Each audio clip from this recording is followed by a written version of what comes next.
Hi అండి, నేను మీ Rajesh. బేబీతో block buster hit కొట్టిన హీరో ఆనంద్ దేవరకొండ మనతో ఉన్నారు. గమ్ గమ్ గణేష అనే యాక్షన్ మూవీతో ఇప్పుడు రాబోతున్నారు. సో తనతో తన కెరియర్ విశేషాలు అండ్ గమ్ గమ్ గణేష సినిమా విశేషాలు ఇప్పుడు మాట్లాడదాం పదండి. రాజేష్ ఆనంద్ గారు నమస్కారం. ఎప్పుడు నేను డెబ్యూ దగ్గర నుంచి మీరు అదే ఆ ఫ్రెండ్లీ నేచర్ తోటి మంచిగా ఎప్పుడు నా మంచి కోసమే కోరుకుంటూ ఇప్పుడు దాకా మీ ఛానల్కి ఓ ఇంటర్వ్యూ ఎప్పటి నుంచో అనుకుంటున్నాను. తర్వాత నుంచి అనుకున్నాం, గమ్ గమ్ గణేష ప్రమోషన్స్లో కుదిరింది. చేద్దాం మంచిగా ఇప్పుడు అన్న ఇంకో పెద్ద బ్లాక్ బస్టర్ కొట్టినాక మన షూర్, థ్యాంక్ యూ. అండ్ మీరు అన్నట్టు ఇందాక దొరసాని విషయానికి వద్దాం. అసలు ఫస్ట్ గమ్ గమ్ గణేష కంటే ముందు దొరసాని విషయానికి వద్దాం. అప్పుడు అందరూ ఒక సోషల్ మీడియాలో కూడా నెపోటిజం అన్నారు మిమ్మల్ని, ఒక చిన్న సైజ్ ట్రోల్ కూడా చేశారు. మీకు కూడా తెలుసు, నేను అప్పుడు పంపించేవాడిని మీకు. సో ఆ టైంలో నేను కూడా మీ యాక్టింగ్ గురించి అవి ట్రోల్స్ చేసినప్పుడు నేను కూడా అన్నా, ఇంకొంచెం షైన్ అవ్వాలి, బాగా చేశారు బట్ ఇంకొంచెం షైన్ అవ్వాలంటే మీరు ట్రూ అని కరెక్ట్ జెన్యున్గా తీసుకున్నారు. అది ఆ ఫీడ్బ్యాక్ కూడా, అంటే అందరూ ట్రోల్ చేశారు కానీ మీరు కరెక్ట్ జెన్యున్గా తీసుకున్నారు. అది యాక్టింగ్ స్కిల్స్ని ఇంప్రూవ్ చేసుకోవడం కానీ, షైన్ అవ్వడం కానీ. కట్ చేస్తే మిడిల్ క్లాస్ మెలోడీస్ అందరూ సోషల్ మీడియాలో, అది ఓటీటీలో రిలీజ్ అయింది, అందరూ మీ పర్ఫార్మెన్స్ని మెచ్చుకున్నారు, మీరు పిక్ చేసుకున్న స్టోరీని మెచ్చుకున్నారు, అదే డైరెక్టర్ని నమ్మారు. సో డైరెక్టర్ గురించి మాట్లాడుకున్నారు. సో ఒక డ్రాస్టిక్ చేంజ్ కనిపించింది మీలో ఆ సినిమాకి ఈ సినిమాకి. సో ఆ దొరసాని నుంచి మిడిల్ క్లాస్ మెలోడీస్ వరకు చెప్పండి. ఏం చేసినా అదంతా ఎలా ఇంప్రూవ్ అయ్యారు, ఆ సోషల్ మీడియా ట్రోల్స్ని అప్పుడు ఆ టైంలో ఎలా తీసుకున్నారు ఫస్ట్ సినిమాకి? ట్రోల్స్ అనేది కొన్నిసార్లు ఇంపాక్ట్ చేస్తాయి, కొన్నిసార్లు దాన్ని చూసి నవ్వటం జరుగుతుంది, కొన్నిసార్లు చూసి ఇదేందబ్బా మనం వేరేలా అనుకున్నాం కదా, ఎట్లెందుకు బయటికి వస్తుంది అనేవి చాలా ఉంటాయి. కానీ అంటే ఇప్పుడు నెపోటిజంని దాన్ని డిఫెండ్ చేయాలా చేయలేను, ఎందుకంటే దట్ ఈస్ ట్రూ. మా అన్న ఉండడం వల్లే నాకు ఈ ఆపర్చునిటీ వచ్చింది. కానీ నేను ఎప్పుడు ఎట్లా ఆలోచిస్తాను అంటే ఇండివిజువల్గా, బయటికి కాకపోయినా ఇండివిజువల్గా నా బ్రెయిన్లో ఎట్లా ఆలోచిస్తాను అంటే, నేను ఒక సొసైటీకి డెఫినేషన్ తగ్గట్టు నేను బతకలేను. నాకున్న ఆపర్చునిటీస్, నా లైఫ్ నేను ఎట్లా ఆలోచిస్తాను, నా లైఫ్ బాగుండాలి, నాకు వచ్చే ఆపర్చునిటీస్లో నేను దాన్ని మంచి చేసుకొని నా కెరియర్ బిల్డ్ చేసుకుంటే everything else will follow in line కదా. అది నమ్మారు మీరు? అదే నమ్మి ఇంకా దాని మీదనే ఉన్నాం ఎప్పుడు కానీ. And if you have intelligence, hard work and talent to somehow get in to this field, it will definitely happen. నాకేంటంటే లక్కీలీ మై బ్రదర్ ఆ లోపు స్టార్ అవ్వడంతో నాకు చాలామంది యంగ్ యాక్టర్స్ లేరు ఇండస్ట్రీలో, మీరు వింటారా కదా అని నేను ముందు థియేటర్ చేయటం. నేను ఎప్పుడో ఇంటర్మీడియట్లో ఇంజనీరింగ్లో ఉన్నప్పుడు కూడా థియేటర్ చేశాను అనమాట. సో న్యాచురల్ ఇంక్లినేషన్ యాక్టింగ్ వైపు కొంచెం ఉంది ఆల్రెడీ. మా అన్న స్టార్ అవ్వడంతో ఆపర్చునిటీస్ వచ్చినాయి. ఆపర్చునిటీస్ తీసుకొని అవి సక్సెస్ చేయడంలో మన కెరియర్ ఉంటుంది. It might be easy to become an actor, but it's hard to become a successful actor. అదే అంటున్నా. అది ఎంత గొప్ప ఫ్యామిలీ నుంచి వచ్చినా, లెగసీ ఉన్న ఫ్యామిలీ నుంచి వచ్చినా, కొత్తగా స్టార్ అయ్యి ఇప్పుడు చాలామంది యాక్టర్స్ బ్యాక్గ్రౌండ్ లేకుండా వచ్చి ఒక 2-3 ఫిల్మ్స్ చేసి మళ్ళీ వెళ్ళిపోతారు. Because they are not able to sustain. ఎందుకంటే ఈ ఫీల్డ్లో అన్ని ప్రెషర్స్ ఉంటాయి. So I think it's all about making the opportunities and making it successful. So ఆ ఫస్ట్ సినిమాకి కొంచెం ఆ ట్రోల్స్, ఆ నెపోటిజం ఇదంతా వచ్చినప్పుడు అది రిజల్ట్ కూడా మీరు అనుకున్నట్టు రాలేదు. సో ఆ టైంలో కొంచెం మీరు యూఎస్లో జాబ్ చేసి మానేసి వచ్చారు బ్యాక్ టు హైదరాబాద్. సో ఆ టైంలో అరే అనవసరంగా రాంగ్ స్టెప్ తీసుకున్నాను ఎప్పుడన్నా అనిపించింది ఆ టైంలో, ఆ ఫేజ్లో అదేమన్నా? అలా ఎప్పుడు అనిపించలేదు యాక్చువల్లీ. ఫస్ట్ సినిమా చేసే ముందే మా అన్న అన్నారు, ఈ ఫీల్డ్ అంత ఈజీ కాదురా, నువ్వు సక్సెస్ కాకపోతే నువ్వు క్విట్ చేసి వేరే జాబ్కి వెళ్ళడం అంటే అది ఇంపాసిబుల్ విషయం. ఎందుకంటే పబ్లిక్స్ ఫెయిలియర్, ఇవన్నీ పబ్లిక్లీ అక్నాలెడ్జ్ అయిపోతాయి ఈ ఫెయిలియర్లు కూడా. వాడు ఈ సినిమా చేసిండు, ఇది పోయింది, ఇట్లా చేసిండు, మాట్లాడుకుంటారు ఈజీగా, అందరూ రికగ్నైజ్ చేసేస్తారు కదా. సో మనం మైండ్ యాక్సెప్ట్ చేసుకోదు. వాళ్ళు ఎట్లున్నా మన మైండ్ అసలు ఒప్పుకోదు వేరే జాబ్కి వెళ్ళడానికి. And it's also hard to remain as a failure in the same career కదా. అదే ఒకసారి మేకప్ వేస్తే ఇంకా వదులుకోలేము, అంతా ఇక్కడే ఉంటుంది. ఎవరికైనా కానీ ఏ జాబ్లో ఉన్నా కానీ సక్సెస్ అనేదే కావాలి.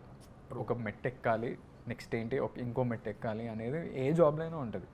Progression in life, evolution in life అనేది. సో అది ముందే యాక్సెప్ట్ చేసేసిన. దీంట్లో దిగుతున్నాం అంటే let's go with the flow అని అంటారు కదా ఇంగ్లీష్లో, అట్లా కాకుండా డ్రౌనే, ఇంకా we have to go deep in side and just drown in to this career అనేది అనిపించింది. ఇంకా ఫెయిలియర్ అయితే ఫస్ట్ వచ్చింది. మిడిల్ క్లాస్ మెలడీస్ ఎందుకో నమ్మి చేసిన ఇంట్యూషన్ మీద. పెద్దగా అందరూ వద్దన్నారు, చాలామంది వద్దన్నారు, కానీ నాకు ఎందుకో మంచిదే అనిపించింది, చేసేసిన. వినోద్ని నమ్మారు? వినోద్ని గట్టిగా నమ్మిన. One passion, determination. His short films కొన్ని చూసిన, శూన్యం అని ఒక షార్ట్ ఫిల్మ్ ఉంటుంది, ఆ టైంకి కదా. ఆ షార్ట్ ఫిల్మ్స్ అన్నీ బాగా ఒక ఫిలాసఫీ, ఒక డెప్త్ ఉంటుంది. సో మనలో ఉన్న టాలెంట్ రికగ్నైజ్ చేసిన, మంచిగా ఆయన మంచిగా చేసిండు నాకు. మిడిల్ క్లాస్ మెలడీస్ రిలీజ్ అవ్వకముందే నాకు బేబీ ఆపర్చునిటీ రావటం, ఓకే, ఇవన్నీ లక్ అనుకోవాలి. ఓకే, మిడిల్ క్లాస్ మెలోడీస్ ముందే వచ్చిందా? నేను తర్వాత అనుకున్నా baby. Middle class melodies trailer నా ఫోన్లో ఉండే అప్పుడు, ఇంకా రిలీజ్ కూడా అవ్వలే. వినోద్ జస్ట్ నాకు ట్రైలర్ పంపిస్తే నేను ఎస్కేన్ అన్న, రాజేష్ అన్న నా దగ్గరికి వచ్చిండ్రు కథ నరేట్ చేద్దామని. అప్పుడు చెప్పిన ఈ సినిమా చేసిన, ట్రైలర్ చూడండి అంటే ఎస్కేన్ అన్న బాగా ఎంజాయ్ చేసి బాగుంది, ఇది మంచిగా వెళ్తుంది అన్నాడు. మంచి కాన్ఫిడెన్స్ వచ్చింది ఆయనకు కూడా. ఓకే, అప్పుడు నాకు బేబీ అంటే November 2020లో మిడిల్ క్లాస్ మెలడీస్ రిలీజ్ అయింది అమెజాన్ ప్రైమ్లో. అక్టోబర్లోనే నాకు బేబీ విన్నా, యాక్సెప్ట్ చేసిన కూడా. సో లక్ అది. ఏం సక్సెస్ లేకుండానే మంచి సినిమాలు రావటం అనేది definitely nepotism or whatever, but luck, my luck, and making the best out of that luck is my career. So Middle Class Melodies విషయానికి వస్తే మంచి అప్రిషియేషన్ వచ్చింది మీ టీమ్కి, మీ యాక్టింగ్కి కూడా, న్యాచురల్ పర్ఫార్మెన్స్. అక్కడ ఆ సినిమా నుంచి గోపరాజు రమణ గారు ఒక యాక్టర్ పుట్టుకొచ్చాడు, ఆయన ఇప్పుడు బిజీ అయిపోయారు ఆయన. సో ఆ టైంలో అందరూ సోషల్ మీడియాలో, డిజిటల్లో ఆ సినిమా చూసిన వాళ్ళందరూ సోషల్ మీడియాలో పోస్ట్ చేశారు, వాళ్ళ అభిప్రాయాలు చెప్పారు, బాగుంది, చాలా మంచి సినిమా ఇది అన్నారు. ఆ టైంలో మీకు కానీ వినోద్ కానీ ఈ డిజిటల్ రిలీజ్ కాకుండా థియేటర్ రిలీజ్ అయి ఉంటే బాగుండేది అనిపించింది. స్టార్టింగ్లో మేము అది థియేటర్ కానీ ఏం చేసి ఆ ఉద్దేశంతో మొత్తం అచీవ్ చేస్తున్నాం.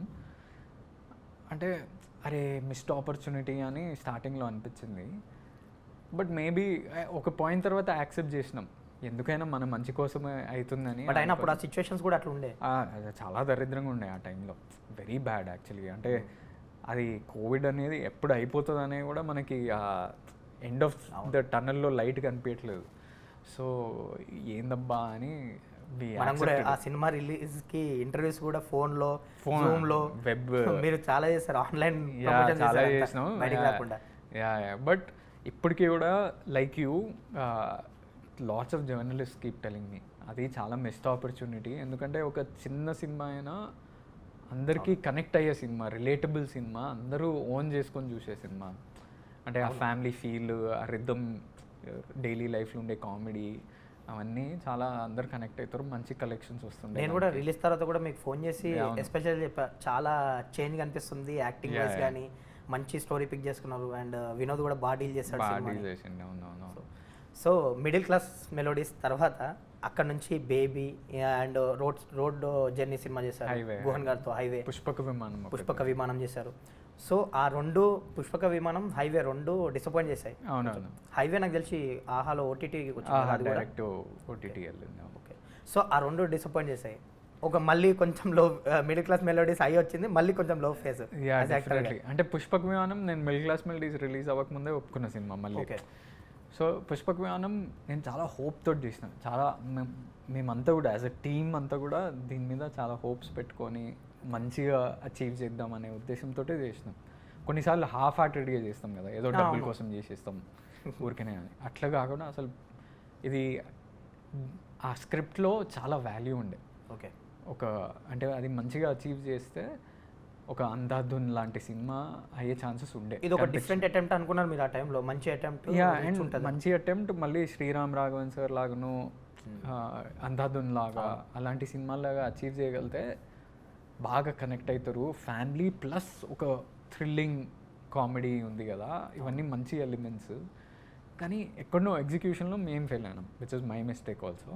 ఓకే, చాలామంది ఈ రోజుకి కూడా చాలా అప్రిషియేట్ చేస్తారు, నేను ఇంటర్వ్యూస్లో కూడా మంచి సినిమా అది కానీ రీచ్ అవ్వలేదు, క్లైమాక్స్ మీరు చుట్టేసి చేసినట్టున్నారు, అది నాకు కొంచెం ఫీడ్బ్యాక్ వచ్చింది. అది కేర్ తీసుకోవాల్సింది. హైవే విషయానికి వస్తే డిసప్పాయింట్ చేసింది. హైవే అసలు అంటే ఇట్ వాజ్ ఏమో అది దాని గురించి నెగిటివ్గా ఎక్కువ మాట్లాడితే అందరినీ నెగిటివ్ చేసినట్టు అవుతుంది కానీ okay. My heart was never in that film honestly. అంటే చేయాల్సి వచ్చిన the project less said the better. చేయాల్సి వచ్చింది ఆ కాలం అట్లాంటిది అయింది. But yeah. సో మీరు మీ ఫస్ట్ సినిమా నుంచే మీ కెరియర్ స్టార్ట్ అయినప్పటి నుంచే మీరు పాజిటివ్ కన్నా నెగిటివ్స్ ఎక్కువ తీసుకుంటారు. మీరు చాలాసార్లు అబ్జర్వ్ చేశాను నేను. నెగిటివ్స్ తీసుకోవడం, దాని నుంచి కొంచెం నేర్చుకోవడం, ఆ లెర్నింగ్ అదంతా ఉంటుంది. ఫస్ట్ ఆఫ్ ఆల్ పాజిటివ్ చెప్పినా కానీ మీరు సింపుల్గా కూల్గా తీసుకుంటారు. నెగిటివ్స్ చెప్తే కొంచెం ఎక్కువ తీసుకోవడానికి ట్రై చేస్తాం. అవునా? చాలా అబ్జర్వ్ చేసిన నేను ఓకే. ఆ దొరసాని నుంచి. సో అది అట్లా తీసుకున్నప్పుడు ఇప్పుడు ఆ 2 సినిమాలు డిసప్పాయింట్ చేసినప్పుడు ఆడియన్స్ నుంచి వచ్చిన ఫీడ్బ్యాక్ని ఎట్లా తీసుకున్నారు, దాని నుంచి ఎట్లా మోల్డ్ చేసుకున్నారు మిమ్మల్ని మీరు? అంటే అంటే పుష్పక విమానం ఎస్పెషలీ అంటే యాక్టింగ్ విషయంలో కానీ కామెడీ వాట్ ఎవర్ దాంట్లో ఏది నెగిటివ్ రాలేదు. Okay. Maybe in some sense మేము అచీవ్ చేసిన మేబీ ప్రొడక్షన్ డిజైన్ ఆర్ ఆ క్లైమాక్స్ దగ్గర స్టోరీ చుట్టేయటంతో కొంచెం నెగిటివ్ ఫీడ్బ్యాక్ వచ్చింది. సో నేనేంటంటే go with the flow nature ఉంటుండే ముందు. అరే చూద్దాంలే ఏమవుతుంది అనే స్పేస్లో. నేను చాలా లేడ్ బ్యాక్ ఉంటాను లైఫ్లో. ఓకే. లైఫ్లో రియల్ లైఫ్లో కెరియర్లో అన్నిట్లో చాలా చూద్దాంలే ఏమవుతుంది కానీ హార్డ్ వర్క్ అనేది ఉంటుంది. ఓకే. అప్పటి నుంచి ఏం చేస్తున్నా అంటే పర్టికులర్ కేర్ తీసుకోవడం. అంటే జనాలు కనెక్ట్ అవుతున్నా, ఎక్కడన్నా రీషూట్లు అవసరమా, ఎడిట్లో 10 సార్లు చూసుకోవటం, మన ఫీడ్బ్యాక్ మనం ఉట్టి మైండ్లో అనుకోవడం కాకుండా మనం బయటికి చెప్పటం. ఓకే. ముందు ఏంటంటే ఉట్టి నాకే అనిపిస్తుందేమో డైరెక్టర్కి ఎందుకు ఆయన విజన్ ఎందుకు ఆయన నమ్ముతున్నాడేమో, ఆయన నమ్ముతాడు, జనాలు కూడా ఆయనలాగానే నమ్ముతారు, కనెక్ట్ అయిపోతారు అని అనుకుంటుండే. కానీ మన ఫీడ్బ్యాక్ మన ఇంట్యూషన్ కూడా ఇంపార్టెంట్ కదా. అవును. అది ఆ జర్నీలో అర్థమైంది. అంటే బేబీకి కూడా నేను సారాజేష్ అన్నతోటి నాకు అనిపించినవన్నీ చెప్తుండే. ఆయన తీసుకుంటాడా పక్కన పెట్టేస్తాడా అవన్నీ డిఫరెంట్. ఓకే. కానీ అన్న నాకు ఇక్కడ కొంచెం అలా అనిపించింది అన్న అని చెప్తుండే. నేను ఎప్పుడన్నా ఫీడ్బ్యాక్ చెప్పడం స్టార్ట్ చేసుకున్నారు. అంటే వాళ్ళు తీసుకుంటారా నెగిటివ్గా తీసుకుంటారా అనేది కాదు, because this is a creative field. అవును. మీకో ఒపీనియన్ ఉంటుంది, ఆయనకోటి మనకోటి ఉంటుంది, కానీ మనం చెప్పడం అనేది ముఖ్యం. ఎందుకంటే థియేటర్లో అలాంటి ఒపీనియన్స్ ప్లస్ అవుతాయి, చాలా పనికి వస్తాయి, చాలా అంటే చాలా పనికి వస్తాయి. సో పర్టికులర్లీ బేబీలో ఈ సినిమాలో నా ఒపీనియన్ని వాయిస్ చేయటం కూడా జరగడం స్టార్ట్ అయింది ఆ ఫీడ్బ్యాక్ నుంచి. వాట్ ఎవర్ పుష్పక విమానం అండ్ అక్కడ నుంచి పర్టికులర్లీ ఫీడ్బ్యాక్ తీసుకోవటంలో ఆర్ చెప్పటంలో తప్పు లేదు అనిపించింది. అసలు what is wrong, what are you going to lose అని. ఒక 10 మందికి సినిమా చూపించి వాళ్ళ ఫీడ్బ్యాక్ తీసుకొని ఓకే ఇది వాళ్ళకి ఇట్లా అనిపిస్తుంది, 10 మందిలో అట్లీస్ట్ మెజారిటీ 7 పీపుల్ అన్న ఇట్లా చెప్తున్నా అంటే మనం ఏదో ఒకటి ఉంది, అది సరి చేసుకోవాలి మనం అనేది. సో నేను కూడా డైరెక్టర్ తోటి పర్టికులర్ ఈ సినిమా కూడా చెప్పడం జరిగింది. సో అవన్నీ లర్నింగ్స్ అవన్నీ. సో ఆ ఫేజ్లో అవి నేర్చుకున్నారు, తెలుసు. డెఫినెట్లీ మిస్టేక్స్ అన్ని రెక్టిఫై చేసుకోవడం. డెఫినెట్లీ. అండ్ బేబీ విషయంకి వద్దాం. బ్లాక్ బాస్టర్ సినిమా, మంచి సినిమా పడింది, మంచి క్యారెక్టర్ పడింది, జనాల్లోకి వెళ్ళిపోయింది అది, యూత్లోకి ఎస్పెషల్లీ.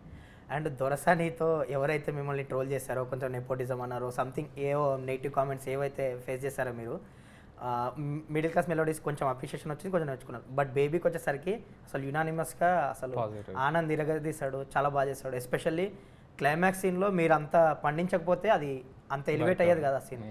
సో మీరు అదేంటారంటే ఆ ఎమోషన్ని కూడా, ఆ పెయిన్ని కూడా మీరు జస్ట్ ఇక్కడ నుంచి తీసుకోలేదు, ఇక్కడ నుంచి తీసుకొచ్చారు యాజ్ యాక్టర్గా. అది కొంచెం ఎఫర్ట్ పెట్టినట్టు అనిపించింది. యాజ్ యాక్టర్గా కూడా మీకు ఒక ఛాలెంజింగ్ క్యారెక్టర్ వచ్చింది, దీన్ని ఎట్లయినా ప్రూవ్ చేసుకోవాలని మీలో ఒక తపనగా అనిపించింది ఆ సినిమా చూస్తుంటే. ఎస్పెషల్లీ ఒక మీ మీద సింపతి రావడానికి కూడా మీ యాక్టింగే కారణం కదా. సో అంత డ్రాస్టిక్ చేంజ్ అనిపించింది మీలో యాక్టింగ్ వైజ్.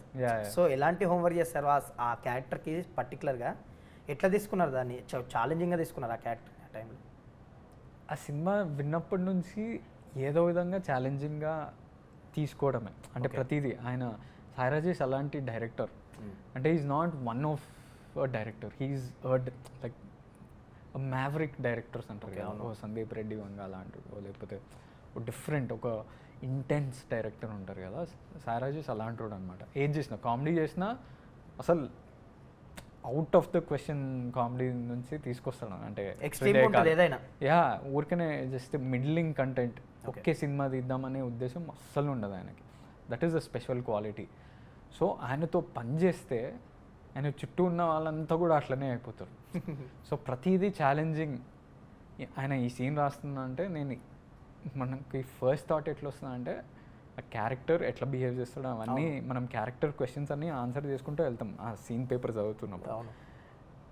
కానీ ఇంకో ఒకటి ఏముంటుందంటే నాలో ఆలోచన ఏముంటుందంటే ఆ టైంలో ఆ చదివేటప్పుడు ఇది ఎట్లా చింపేసి బయటికి పడేయాలి, ఇది ఆ జోష్ ఉంటుంది కదా, అది అనిపిస్తుంది ఆయన సీన్ పేపర్లు చదువుతుంటే. నాకు కానీ, వైష్ణవి కానీ, విరాజ్కి, విజయబుల్ కానీ అందరికీ ఇదే డిటర్మినేషన్, ఫైర్ తోటి చేసినాం. So it comes from that man. And అందుకనే ప్రతి సీన్లో చూస్తే ఇంటెన్సిటీ విషయంలో ఆయన ఎట్లనో తీసుకొస్తాడు అబ్బా బయటికి. అవునా? పర్టికులర్ ఆయన హోంవర్క్ చేద్దాం, వర్క్షాప్స్ చేద్దామని నన్ను వైష్ణవిని పిలుస్తుండే ఆఫీస్కి. పిలిచి సినిమా తప్ప అన్నీ మాట్లాడుతుండే. ఓకే. అంటే సినిమాల గురించి మాట్లాడుతుండే, కానీ మా సినిమా బేబీ గురించి కాకుండా చిరంజీవి సార్ సినిమాలు, పాత కమల్ హాసన్ సినిమాలు, ఈవీవి సినిమా, ఎన్ని సినిమాలు, అదర్ మూవీస్ గురించి కాన్వర్సేషన్ ఇంకా. అంటే అది చూపిస్తూ ఆయన ఏంటంటే మా నేచరు, మనకు కూడా మెల్లగా ఆయన నేచర్ అర్థమైపోతుంటుంది. సో ఇవన్నీ ఆ వేవ్ లెంత్ మ్యాచ్ అవుతుంది చూడండి, అక్కడ జరిగిపోతుంది అనమాట. ఏదో కామెడీ చేయటం, మెల్లగా లాస్ట్ హాఫ్ అన్ అవర్ నాకు ఈ మోటివేషన్, ఈ సినిమా స్టోరీ ఎక్కడి నుంచి వచ్చింది అంటే ఆ మోటివేషన్ చెప్తాడు. లేకపోతే ఆయన చిన్నప్పుడు కాలం నుంచి ఏదన్నా సంఘటన తీసుకొని అది చెప్తుండే. సో మనకి అవన్నీ మోటివేషన్ లోపల ఎక్కడనో ఉండిపోతాయి సబ్కాన్షియస్లీ, అది ఎప్పుడో యాక్టింగ్లో పనికొస్తుంది అనమాట. So is brilliant that way. ఇంకా ఇంకో సినిమా చేస్తే అప్పుడు తెలుస్తుంది ఇంకా. మీరు ఎస్పెషల్గా హోంవర్క్ చేసింది కానీ ఎస్పెషల్ ఆ క్లైమాక్స్ గురించి చెప్పండి. అంటే హోంవర్క్ అంటే ఇప్పుడు ఆ సీన్లో writing quality superb standard first of all. అంటే డైలాగ్స్ ఎవ్రీథింగ్ మనం ఏం చేసుకోవాలంటే ట్యూన్ చేసుకోవాలి అసలు మై మైండ్, ఇమోషన్, క్యారెక్టర్. నేను వైష్ణవి లైన్స్ ప్రాక్టీస్ చేస్తుండే.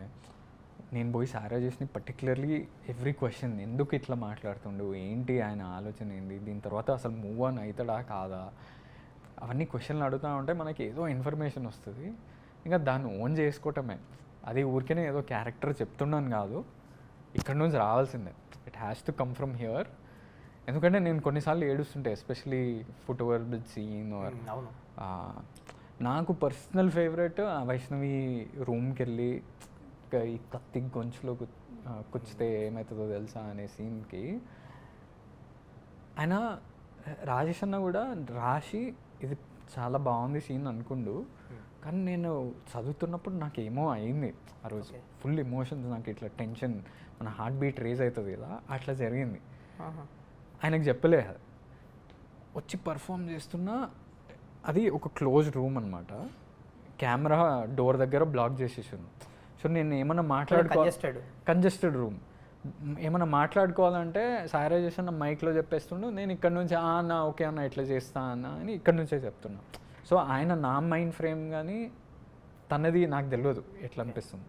మొత్తం సీన్ అయిపోయాక నాకు కొన్నిసార్లు actors when they do it right they feel it in their bones అంటారు. అంటే ఎక్కడనో లోపల మనం ఈరోజు మంచిగా చేసినామని ఏదో చిన్న వర్క్ సాటిస్ఫాక్షన్ చిన్న ఉంటుంది లోపల. ఆ రోజు క్రేజీ అనిపించింది నాకు.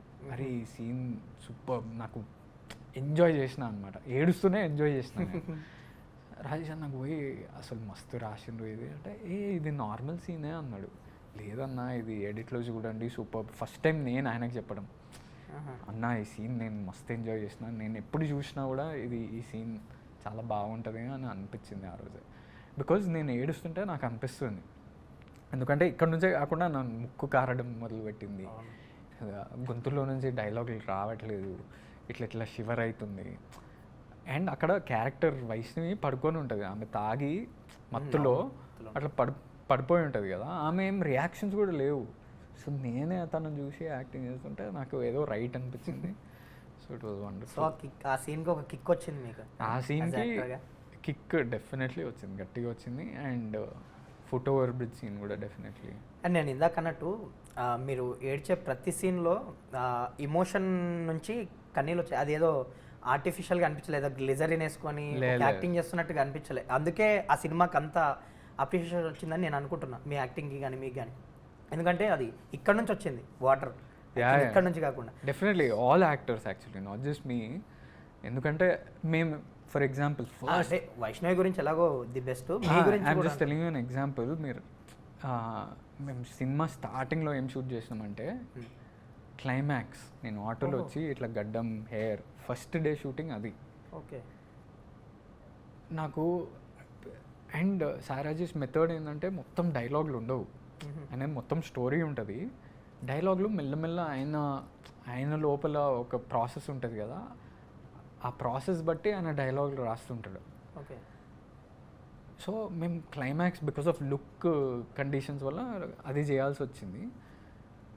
నేను పోయి సారాజీ అన్న ఎట్లా చేస్తామన్నా ఈ సీన్, ఏంది గడ్డం, దాని తర్వాత ఈ ముందు సీన్లో అసలు డైలాగ్లే తెలియదు నాకు, ఈ సీన్లో ఎట్లా రియాక్షన్లు ఇస్తా, అంటే ఒక జర్నీ కదా, క్యారెక్టర్ జర్నీ.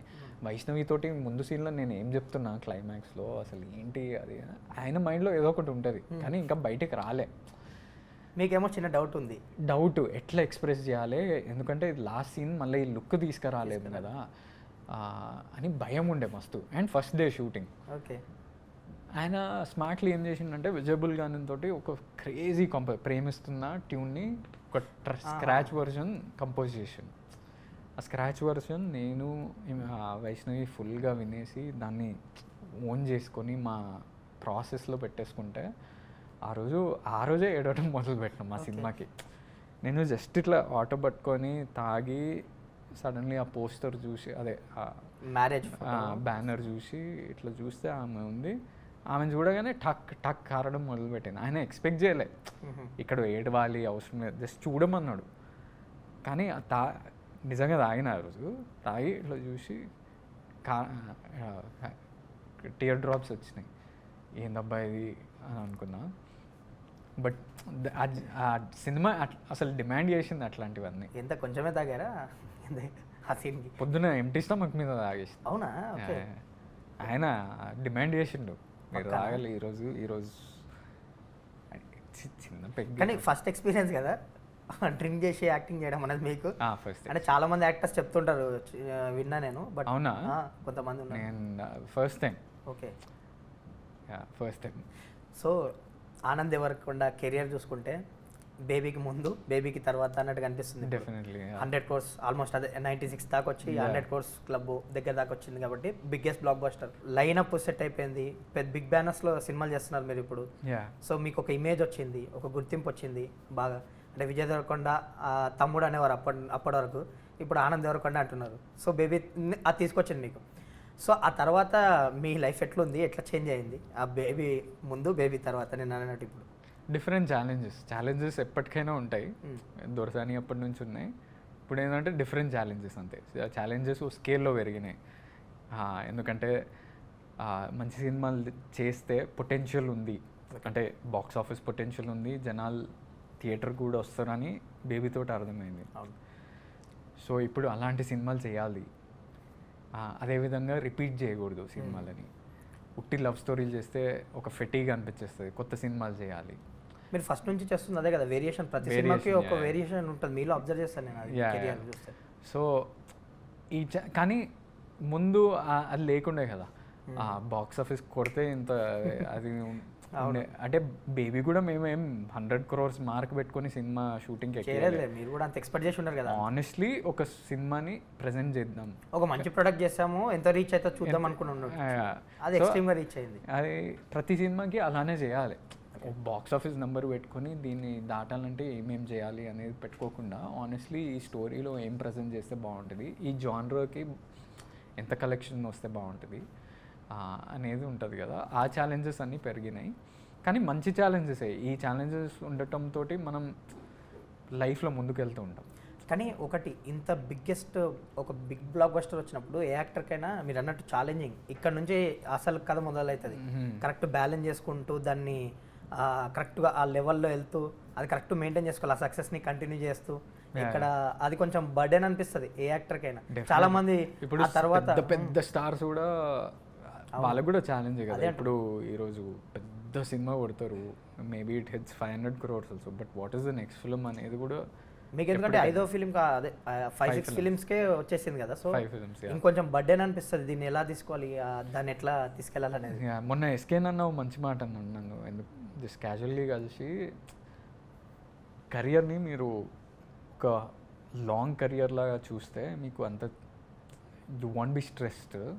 ఓకే, ఎందుకంటే ఒక లాంగర్ కెరియర్లో మీకు 5-6 బేబీ లాంటి ఫ్రైడేస్ పడతాయి, యువర్ స్టార్ న్యాచురలీ, అంత పెద్ద హిట్స్ పడతాయి. కానీ మీరు వేరేలాగా ట్యూన్ చేసుకొని వేరే చేసేస్తే వేరేలాగా అవుతుంది కెరియర్ అని. చాలా మందికి అది అయింది, మనకు తెలుసు అదే అంటున్నా నేను. యా, సో అలా కాకుండా మీరు ఏం చేస్తారు ఏంటి అనేది మీ చేతిలోనే ఉంది అని నాకు అన్నాడు, నాకు అడ్వైస్ ఇవ్వడానికి. ఆ ఛాలెంజ్ ఎప్పటికైనా ఉంటుందన్న. ఇప్పుడు మా అన్నకు కూడా ఈ రోజు వరకు కూడా ఛాలెంజే కదా, అన్ని పెద్ద సినిమాలు కొట్టి నేషన్ వైడ్ అటెన్షన్ వచ్చినా ఈ రోజుకి ఎలాంటి సినిమా చేయాలి, ఏం చేయాలి అనేది ఈ రోజుకి మా అన్నకైనా లేకపోతే Tier 1 స్టార్స్ ఏమేమి ఉంటారో అవన్నీ వాళ్ళందరికీ కూడా ఛాలెంజే. సో జస్ట్ ఎంజాయ్ ఇట్ కూడా, don't take too much stress and kill your creativity అనేది ఒకటి ఉంటుంది కదా. బేబీ తర్వాత ఆనంద్ దేవరకొండ రెమ్యునరేషన్ బాగా పెంచేశాడా, నిర్మాతలకి అందుబాటులోనే ఉన్నాడా? Just asking. చాలా రీజనబుల్ అన్న. అవునా? ఓకే. వేరే వాళ్ళ చాలా ఎక్కువ. అవునా? యా, చాలా రీజనబుల్ అనుకుంటున్నాను నేను. ఓకే. యా, అంటే వాట్ ఎవర్ యాక్చువల్లీ నేను డిమాండ్ చేయడం కన్నా ప్రొడ్యూసర్స్ ఏమి ఇస్తుండ్రో అనేది చూస్తాను నేనైతే. ఎందుకంటే ఇప్పుడు బిగ్ ప్రొడక్షన్ హౌస్లతో చేస్తున్నారు కదా. యా, మేమేం me or my team especially don't say only if you give this will do film అనేది ఉండకుండా, సరే ఈ సినిమా చేద్దాం అనుకుంటున్నాం, మీరు ఎంత ఇవ్వగలుగుతారు, వాట్ ఎవర్ వాళ్ళకు అవుట్లుక్ ఉంటుంది కదా బిజినెస్ పర్స్పెక్టివ్లో. ఈ సినిమా ఇంతలో కంప్లీట్ అవుతుంది, సో హీరోకి ఇంత ఇవ్వచ్చు, ఈ సినిమా పొటెన్షియల్ ఇది, ఇంత కమ్మచ్చు, సినిమా థియేటర్స్కి ఎక్కించే ముందే ఇంత కమ్మచ్చు అనేది ఉంటుంది కదా, సో వాళ్ళే ఇస్తారు, అది రీజనబుల్. సో గమ్ గమ్ గణేష్ విషయానికి వద్దాం. ఈ సినిమా నాకు మీ బేబీ టైంలో చెప్పారు నవంబర్లో రిలీజ్ అవుతుంది సినిమా అని. సో అక్కడ నుంచి ఇయర్కి వచ్చింది, ఇంత లేట్ అయింది. సో పోస్ట్ ప్రొడక్షన్ లేటా, ఎందుకు ఇంత లేట్ అయింది? 2 reasons mainly. One is majorly అంటే మాది రీజనబుల్ బడ్జెట్ అయినా ఓకే, బయట పర్స్పెక్టివ్ నుంచి ఒక స్మాల్ బడ్జెట్ ఫిల్మ్. ఓకే.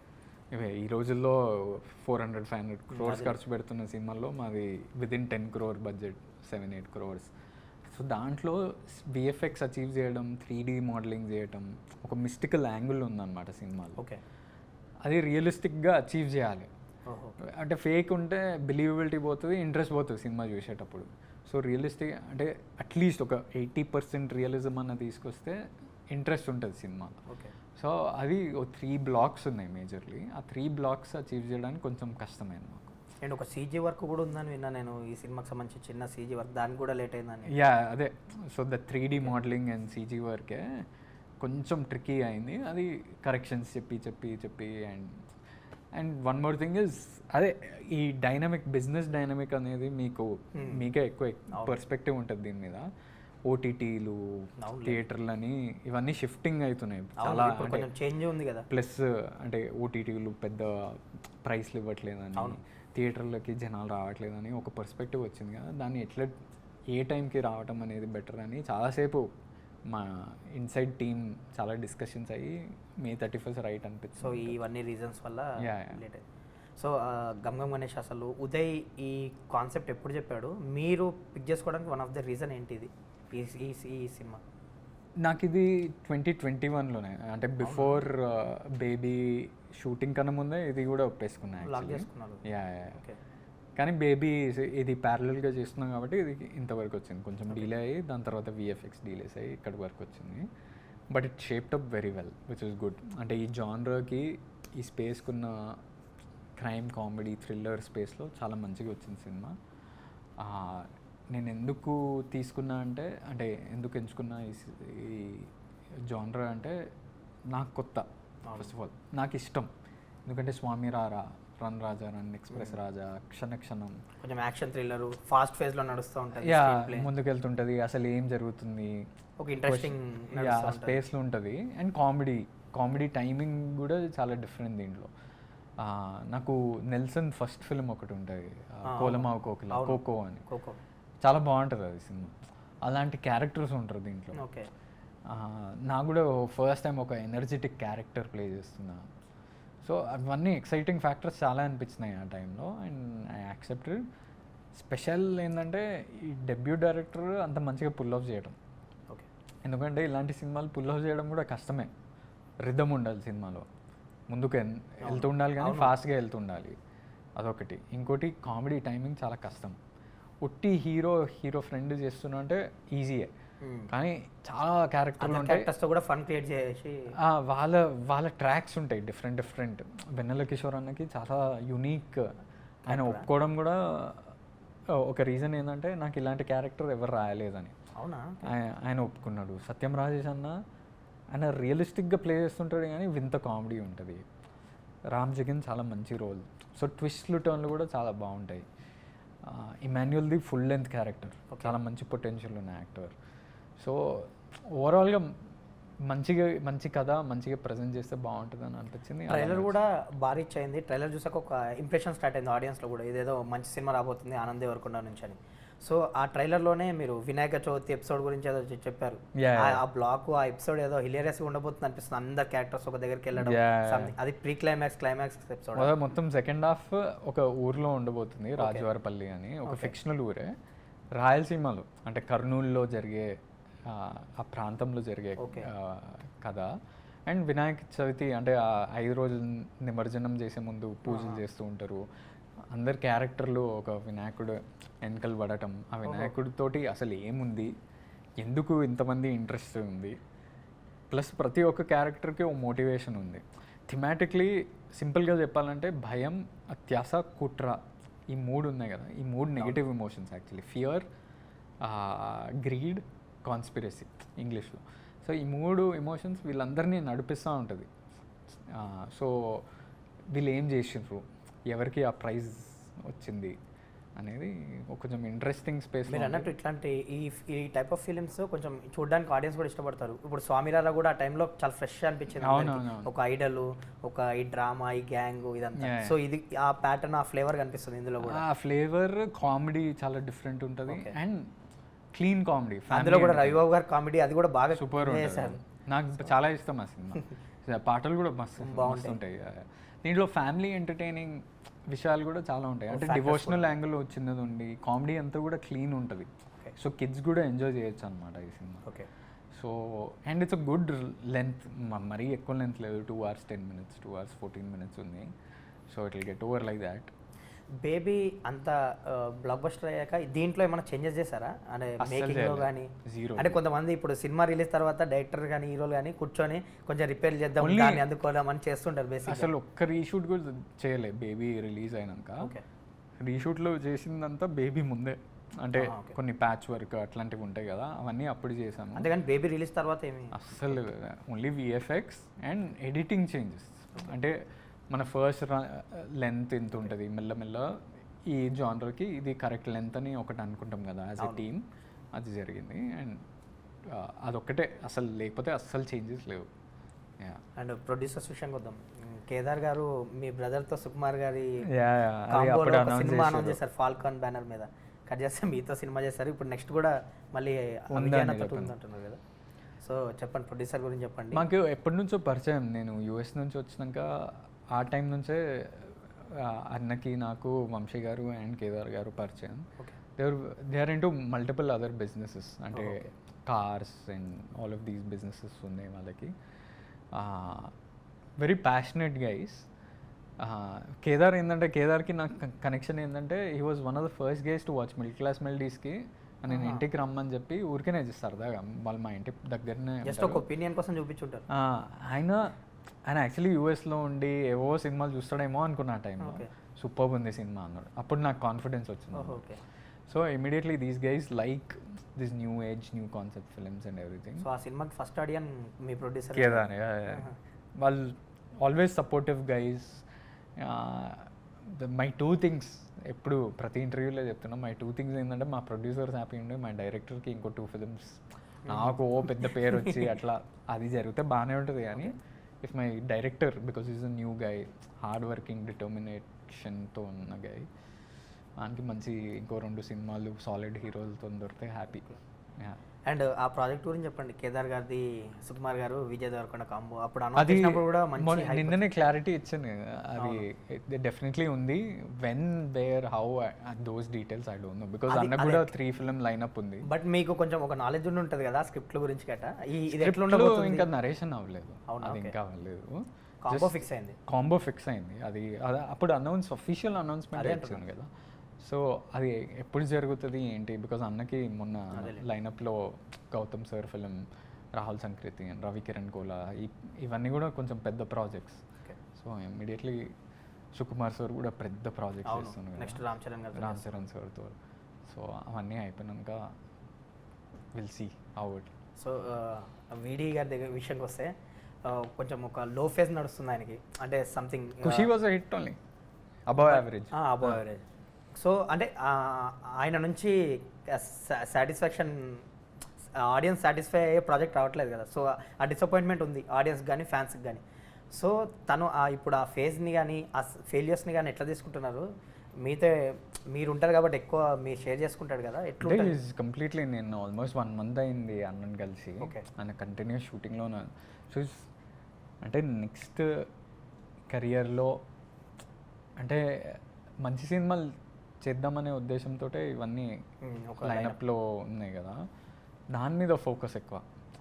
అంటే పాస్ట్ మీద కాకుండా, పాస్ట్లో అవన్నీ జరుగుతూ ఉంటాయి చుట్టూ, దాన్ని సరి చేయటం ఏంది అవన్నీ ఎట్లయినా రెస్పాన్సిబుల్గా మనం హ్యాండిల్ చేస్తున్నాం ఆ పాస్ట్ అన్నీ. కానీ ముందు ఏంటి, ఎలాంటి సినిమాలు చేస్తే జనాలకు కనెక్ట్ అవుతుంది, ఆడియన్స్కి మంచి సినిమాలు చేద్దాం, కొత్త విజయ్ని చూపిద్దామనే ఉద్దేశంతో ఆయన కూడా పనిచేస్తున్నాడు. కొత్త లుక్స్, కొత్త యాక్సెంట్లు, యాక్షన్. సో అవన్నీ ఈ 3 సినిమాలతోటి పక్కాగా జరుగుతుంది. అవును. And all new age directors. అవును. వెరీ టాలెంటెడ్ ప్రూవ్ అయిన డైరెక్టర్లు. అండ్ గౌతమ్ తిన్ననూరి గారి సినిమాలో ఒక డిఫరెంట్ లుక్లో కనిపిస్తారు విజయ్ గారు అని విన్నా నేను. ఏంటి అసలు కొత్తగా ఉంటుందా అది? ఇప్పటి వరకు చూడని విజయ్ దేవరకొండ కనిపిస్తాడు అంటున్నారు లుక్ వైజ్ గా. నేను ఫస్ట్ టైం చూసినప్పుడు అయితే నేను కొంచెం షాక్ అయినా immediately. Very new look for him, very new look. అంటే కంప్లీట్గా అదే లుక్ ఉంటుందా లేదంటే? లేదు, మల్టిపుల్. ఐ థింక్ నాకు అసలు కథ తెలియదు. ఆ లుక్ మాత్రం సర్ప్రైజ్ అవుతారు ఫ్యాన్స్ కానీ అందరూ. వేరే లుక్స్ కూడా ఉండొచ్చు. ఓకే. ఈ లుక్ కూడా మంచి, చాలా ఫ్యాన్స్కి చాలా సాటిస్ఫైయింగ్ ఉంటుంది. ఎనీవేస్ ఇప్పుడు గమ్ గమ్ గణేష్ రిలీజ్కి రెడీగా ఉంది. అండ్ ఫర్దర్గా నెక్స్ట్ సితారా బ్యానర్లో ఒక సినిమా చేస్తున్నారు, డ్యూయట్ చేస్తున్నారు స్టూడియో గ్రీన్ బ్యానర్లో. సో లైనప్ అంతా మంచిగా అనిపిస్తుంది. అండ్ సాయి రాజేష్ గారు కథా స్క్రీన్ ప్లేతో రవి అనే అండ్ వినోద్తో ఒక సినిమా చేసుకుంటున్నారు మీరు, Middle Class Melodies. So these 3 films are already, అంటే డ్యూయట్ అనే సినిమా ఆల్రెడీ అనౌన్స్ చేసాం పేరు, స్టూడియో గ్రీన్. అది ఆల్మోస్ట్ 50% అయిపోయింది షూటింగ్, చాలా మంచిగా వస్తుంది. Very new concept around love స్టోరీయే, కానీ నా లుక్, పాయింట్ అవన్నీ చాలా డిఫరెంట్ ఉంటుంది, మంచిగా వస్తుంది. ఆ డైరెక్టర్ కూడా చాలా టాలెంటెడ్. యా. ఇంకా సాయి రాజేష్ అన్న స్టోరీ అయితే నేను సూపర్ ఎక్సైటెడ్. బేబీ రిలీజ్ అవ్వకముందే నాకు ఎప్పుడో చెప్పిండు, బేబీ జూలైలో రిలీజ్ అయితే జాన్ of that year, last year only నాకు స్టోరీ చెప్పిండు. ఇమ్మీడియట్లీ చేసేస్తున్నా అన్న, బేబీ తర్వాత ఇమ్మీడియట్లీ చేద్దాం అనుకున్నాం, కానీ కొన్ని డీలేస్ అయినాయి. అది ఎట్లా ఉండబోతుంది మళ్ళీ మీ కాంబో? అంటే కొంచెం ఎక్స్పెక్టేషన్స్ ఉంటాయి మళ్ళీ. Yeah, it will be very crazy love story. అవునా? They are writing super confident ఉన్నారు. ఓకే. క్రియేటివిటీ అంటే బాక్స్ ఆఫీస్ పరంగా కాదు, సూపర్ కాన్ఫిడెంట్ అంటే రైటింగ్ విషయంలో. ఇంకా మేము Ravi very talented writer, first time director. So ఆయన మా అందరినీ హ్యాండిల్ చేసి మంచిగా పుల్ ఆఫ్ చేసి సూపర్బ్ వస్తుంది. And Vinod already prove and director, చాలా మంచిగా మీ సక్సెస్ఫుల్ కాంబో. యా, మళ్ళీ నాతో చాలామంది అడుగుతుంటారు వినోద్ ఏం చేస్తుంది 4 years అయింది అని. Looking forward to that film also. I already heard the story. చాలా బాగా వస్తుంది ఆ సినిమా, ఎందుకంటే వినోద్ ఒక ప్యాషన్, డిటర్మైన్ డైరెక్టర్. వాడు క్యారెక్టర్స్ కానీ అది బాగా రాసుకుంటాడు, సీన్స్ కూడా. సీన్స్, డ్రామా, తీసే విధానం కూడా, సీన్లో ఒక రిథమ్ ఉంటుంది కదా, అది చాలా బాగా తీస్తాడు అనమాట. అది నాకు ఎస్పెషలీ ఎక్కడ కానీ ఈ షార్ట్ ఎక్స్ట్రా అబ్బా అనే స్పేస్లో అనిపించదు అనమాట ఎడిట్లో. Okay. So that very rarely అవుతుంది. చాలాసార్లు ఏమైనా సినిమా చూసేటప్పుడు ఇది లేపేసినా పర్లేదు కదా అనిపిస్తుంది, దీనిలో అట్లా అనిపించదు అనమాట. So I looking forward to that film. So ఆ సినిమాతో ఓటీటీ హిట్ కొట్టారు, ఇప్పుడు థియేటర్ హిట్ కొట్టడానికి రెడీ అవుతున్నారు అయితే. సో మీ ఇద్దరికి challenging and very new genre ఇది మా Okay. ఇద్దరికి, రా రస్టిక్ యాక్షన్ ఫిల్మ్ అది. యాజ్ ఆఫ్ నో ఇవేనా ప్రాజెక్ట్స్ ఈ మూడు? ఈ మూడు చేయడానికి మస్తు టైం పడుతుంది అన్న. ఓకే. ఎందుకంటే బాడీ మీద ఫోకస్ చేయాలి, యాక్షన్ కొరియోగ్రఫీ చేయడానికి ఒక 2 months గ్యాప్ తీసుకొని చేయాలి, మధ్యలో రిలీజ్లు ఉంటాయి, సో చాలా ఉంటాయి కదా. It's quite hectic, almost 1.5 years పడుతుంది ఇవన్నీ అచీవ్ చేయాలంటే. ఫైనల్గా ఈ గమ్ గమ్ గణేషతో కొత్త ఆనంద్ ఎవరు కూడా కనిపిస్తాడా? కొంచెం యాక్షన్ అదైతే ఇవన్నీ guarantee. కనిపిస్తున్నాయి కొంచెం. గ్యారంటీ. యాక్షన్ చాలా డిఫరెంట్ ఉంటుంది, రెగ్యులర్ యాక్షన్, హీరోయిక్ యాక్షన్ ఉండదు, ఫన్ ఉంటుంది, ఓకే. జస్ట్ సరదా. ఇట్ ఈస్ వన్ ఫ్యామిలీతో కూర్చొని ఒక 2 గంటలు హాయిగా ఎంజాయ్ చేసి కామెడీ ఎంజాయ్ చేస్తూ చేసేటట్లు ఉంటుంది. Yeah definitely. అండ్ కొత్త ఆనంద్ అయితే చూస్తారు ఈ సినిమా. Different style, different slang, everything. అది. Okay, all the very best for Gam Gam Ganesha. And మీ మీ అనురాగ్ కూడా కో ప్రొడ్యూసర్గా పరిచయం అవుతున్నాడు, మీ మేనేజరు, విజయానాయక్ మేనేజర్ అండ్ మీ ఫ్యామిలీ మెంబర్లా. Is very close to all of us. One of the most, అంటే 24/7 మా గురించి అవును ఆలోచిస్తాడు, అదే అంటారు, అందుకే మీ ఫ్యామిలీ మెంబర్లా కనిపిస్తాడు ఇప్పుడు. సో ఆయనకు కూడా మంచి సక్సెస్ అవ్వాలి. బేసిక్లీ ఈ లైన్ ఇక్కడ ఉన్న పేర్లందరికీ నాకన్నా ముందు సక్సెస్ అయ్యి దాని తర్వాత నాకు పేరు వస్తే చాలు ఈ సినిమాలో. ఎందుకంటే అంతమంది కష్టపడ్డారు ఎప్పటి నుంచో, అంటే పుష్పక విమానం కూడా యాక్చువల్లీ అందులో చాలా కష్టపడి చేసిన సినిమా అంతా. So hopefully it pays off for everybody and we entertain the audience more importantly. All the best Anand. Gam Gam గణేష్తో మంచి హిట్ కొట్టాలని కోరుకుంటున్నా. Thank you for the time. మళ్ళీ కలుద్దాం, మళ్ళీ మాట్లాడదాం మనం. Thank you so much. Thank you Rajesh.